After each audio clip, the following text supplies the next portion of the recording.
வணக்கம் நண்பர்களே. என் வாழ்க்கையில் விதி விளையாடிருச்சு. நான் ரொம்ப தப்பு பண்ணிட்டேன்.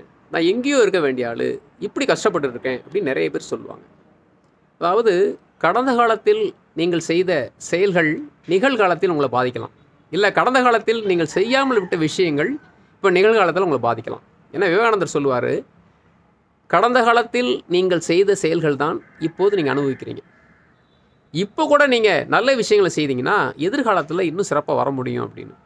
அதனால் கடந்த காலத்தில் நடந்த கசப்பான உணர்வுகளை நினச்சிக்கிட்டே இருந்தோம் அப்படின்னா எதிர்காலத்தில் இன்னும் பெரிய ஆளாக வர முடியாது.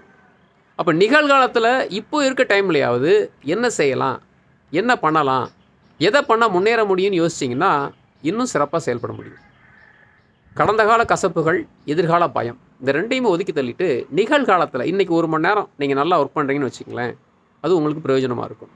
இந்த நாள் முழுவதும் உழைச்சிங்க அப்படின்னா மிக பயனுள்ளதாக இருக்கும். இந்த ஒரு வாரமும் இதே மாதிரி நீங்கள் உழைச்சிங்க அப்படின்னா மிகப்பெரிய மாற்றம் கிடைக்கும். இந்த ஒரு வாரம் மாதிரி 4 வாரமும் நீங்கள் உழைச்சிங்கன்னா இந்த மாதம் ஃபுல்லாக உங்களுக்கு மிகப்பெரிய வெற்றி கிடைக்கும். இப்படி தான் ஒவ்வொரு மணி நேரமும் நீங்கள் எதற்காக செலவு பண்ணுறீங்க, யாருக்காக செலவு பண்ணுறீங்க, என்ன நோக்கத்திற்காக செலவு பண்ணுறீங்க நீங்கள் கேள்வி கேளுங்க. நிச்சயமாக அந்த 1 மணி நேரம் பயனுள்ளதாக இருந்தால் ஒவ்வொரு மணி நேரமும், ஒவ்வொரு நாளும், ஒவ்வொரு வாரமும், ஒவ்வொரு மாதமும் உங்களை வெற்றிகரமாக மனிதராக மாற்றும். அப்படி தான் நிகழ்காலத்தில் நீங்கள் செய்யக்கூடிய எல்லா செயல்களும் உங்களுடைய வருங்காலத்தை மாற்றி அமைக்கும். இப்போ நான் செய்யாமல் விட்டுட்டு நாளைக்கு என்ன பண்ணணும் அப்படின்னு யோசிச்சிங்கன்னா நிச்சயமாக 1 மணி நேரத்தையும் நீங்கள் இழந்துக்கிட்டு தான் இருக்கீங்க. எதற்காக நீங்கள் முயற்சிக்கிறீர்களோ அதை நோக்கி நீங்கள் பயணப்படுங்க.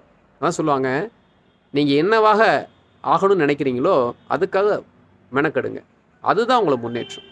அப்போ என்ன பண்ணிக்கிட்டு இருக்கோன்னு நீங்கள் திரும்பி பார்த்தீங்கன்னா உங்களுடைய வளர்ச்சியினுடைய தேக்கம் உங்களுக்கு புரியும். அடுத்த பதிவில் சந்திக்கலாம். நன்றி.